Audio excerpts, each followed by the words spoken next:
வணக்கம். இன்னைக்கு நம்ம பைபிளோட ரொம்பவே மர்மமான, அதே சமயம் அதிகமா விவாதிக்கப்படுற ஒரு விஷயத்தை தான் பார்க்க போறோம்.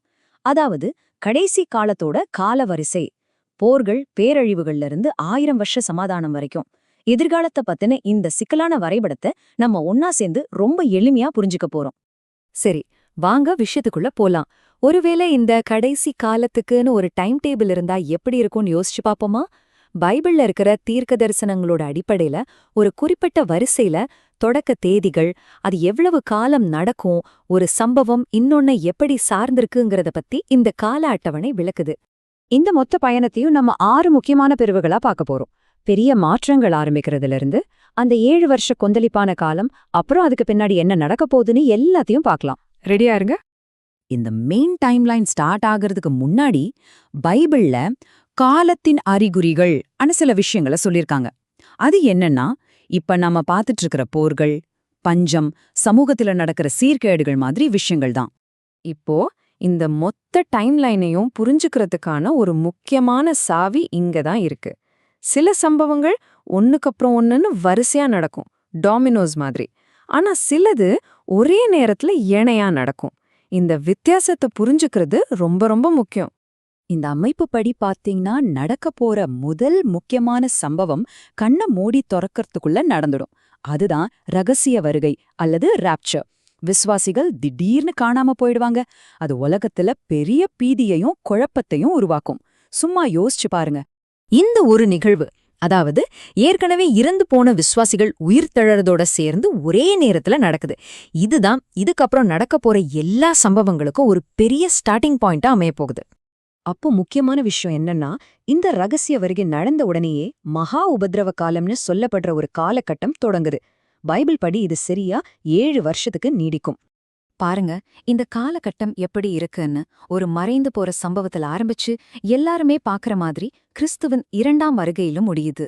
இந்த 7 வருஷத்தோட ஆரம்பத்தையும் முடிவையும் இது ரொம்ப தெளிவா காட்டுது. சரி, அந்த 7 வருஷத்துக்குள்ள என்ன நடக்கும்? அந்த உபத்திரவ காலம்ங்கிறது ஒரே மாதிரி போற ஒரு நிகழ்வு கிடையாது.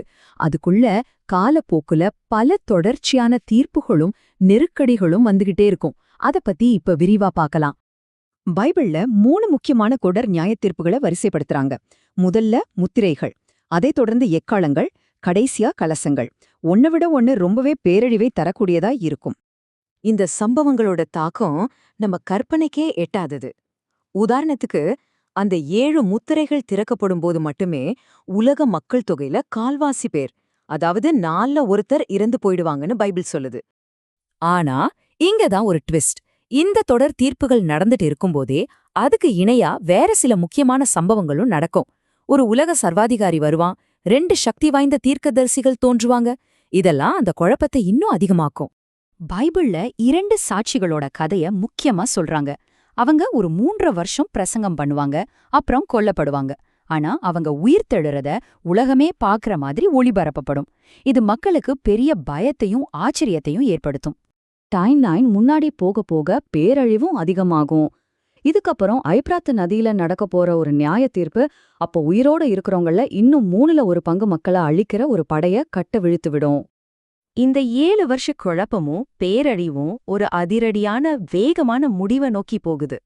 அந்த 7 வருஷத்தோட கடைசியில உலகத்தோட படைகள் எல்லாம் அர்மகெதோன்கிற இடத்துல ஒன்னு கூடும்.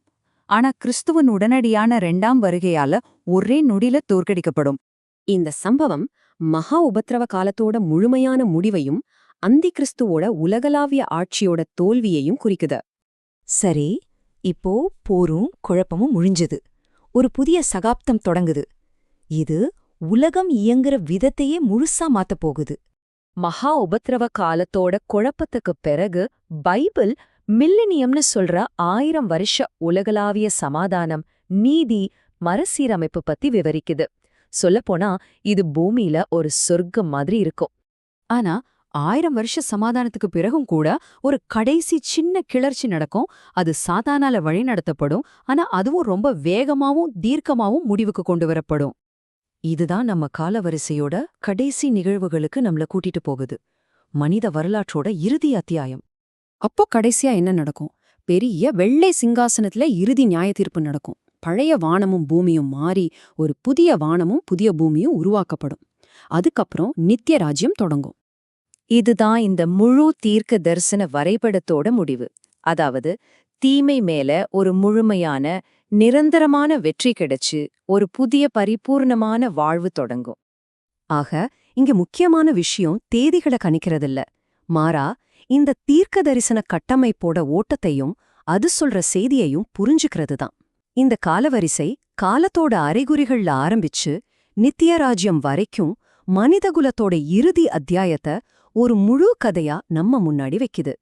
இது நம்ம வாழ்க்கையோட நோக்கத்தை பத்தியும் எதிர்காலத்தை பத்தியும் ஆழமா சிந்திக்க வைக்குது இல்லையா?